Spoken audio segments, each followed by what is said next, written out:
के भोजीपुरा स्थित अंतर्राष्ट्रीय मानवाधिकार कल्याण ट्रस्ट के द्वारा जागरूकता अभियान के तहत एक प्रोग्राम का आयोजन किया गया, जिसमें मुख्य अतिथि के तौर पर पूर्व मंत्री सांसद संतोष गंगवार और शहर महापौर उमेश गौतम को आना था, लेकिन किसी वजह से नहीं आ सके। मुख्य अतिथि के रूप में जिला पंचायत अध्यक्ष रश्मि पटेल के देवर प्रशांत पटेल रहे। मानव कल्याण अभियान का संचालन प्रदेश महासचिव हरचरण लाल गंगवार ने किया।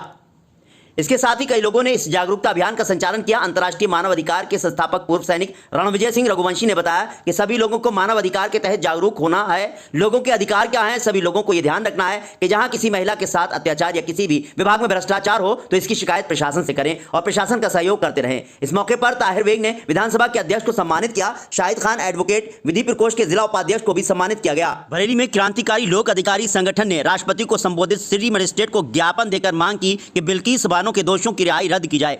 गुजरात दंगों की पुनः निष्पक्ष जांच कर दोषियों पर कार्रवाई की जाए।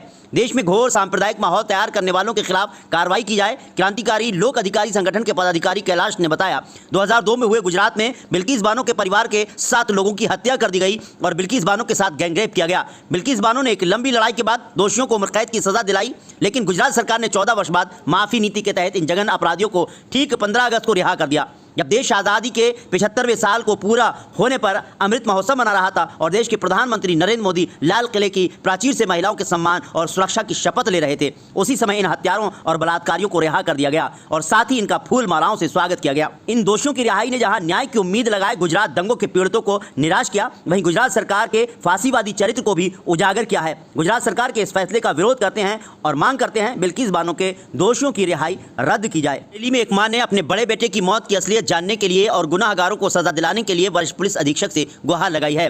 थाना भुता के ब्रह्मपुर गांव की रहने वाली कौशल्या शर्मा अपने बड़े बेटे की मौत की असलियत जानने और गुनाहगारों को सजा दिलाने के लिए गुरुवार को एसएसपी दफ्तर पहुंची। उन्होंने बताया कि बहू के गलत आचरण की वजह से वो अपने मायके में आकर रहने लगी थी। उसने संपत्ति का बंटवारा भी कर दिया था। उसका बेटा और बहू रोली शर्मा उसको मारते पीटते थे। जब वो अपना सामान लेने अपने घर गई तो उसकी बहू और बेटे ने उसे मारपीट कर घर से निकाल दिया और जमीन लिखवाने का दबाव बनाते और मारपीट करते थे।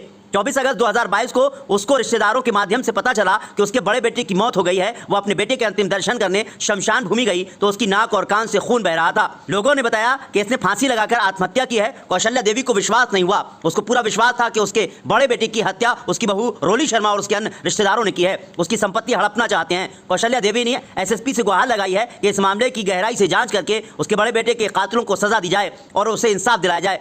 कौशल्या देवी को अपनी जान माल का भी खतरा है। उसने बताया, शमशान घाट में जब वो अपने बेटे का दर्शन करने गई थी तो कुछ जरूरी कागजात और पर्स मारपीट कर उसके बड़े बेटे के ससुराल वालों ने छीन लिए थे। बरेली में पशुओं में होने वाले लंपी स्किन रोग को लेकर कैबिनेट मंत्री पशुपालन एवं दुग्ध विकास मंत्री धर्मपाल सिंह ने एक प्रेस कॉन्फ्रेंस सर्किट हाउस में की।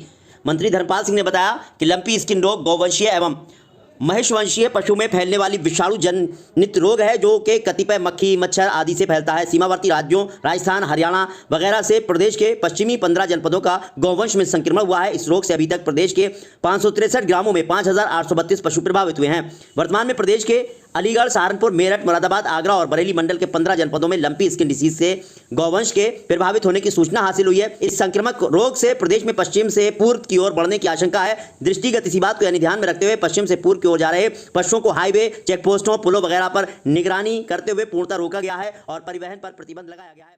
हम मौजूद हैं इस्लामिया ग्राउंड में।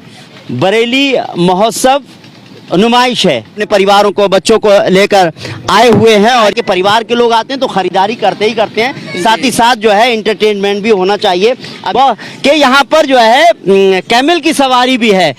आपने कहीं लिखा हुआ है बहुत सस्ते खिलौने 80 रुपए कुछ 80 रुपए की सेल, बैटरी के पैसे अलग से। तो आप देखिए अलग अलग 100-120 रुपए के और ये 80 रुपए में दे रहे हैं आप। 80 रुपए में बहुत सस्ता दे रहे हैं, मार्केट से सस्ता दे रहे हैं सर। मुरादाबाद 10 रुपए में हर सामान, 10 रुपए में सामान। बहुत खूब, बहुत खूब। कैसे दे रहे हैं आप 10 रुपए में हर सामान? ये बताइए मुझे, ये मार्केट में अगर खरीदी जाए जो 130 और 200 वाली घड़ी 150, ये 150 रुपए की बिकती है मार्केट के अंदर। 130 में दे रहे हैं, 20 रुपए का डिस्काउंट करके दे रहे हैं। वो कम से कम इस एग्जीबिशन में आए। जो मार्केट में जो है 500 रुपए की चीज है वो 200 रुपए में मिल रही है। जो 150-200 रुपए की चीज है वो सिर्फ 130 रुपए में मिल रही है। चश्मे वगैरह तो कहेंगे कि थोड़ा सा इधर आ जाइए ताकि बारिश से भी बच सके और झूलों को भी हम दिखा सके। देख सकते हैं यहाँ पर वाटर पार्क भी है, वाटर टैंक भी है, जहाँ पर जो है इन्होंने नाव डाली हुई है। ये ज्वाइंट व्हील झूला है सर, ब्रेक डांस झूला है, नाव वाला झूला, अच्छा, और ड्रैगन ट्रेन वाला झूला जी, और बच्चों के सारे झूले हैं सर। मिक्की माउस है, मिक्की माउस भी है। हाँ, नैनो है, जी। डोम है, वाटर बोट है पानी की, बहुत खूब, बहुत खूब। और ट्रेन भी है बच्चों की।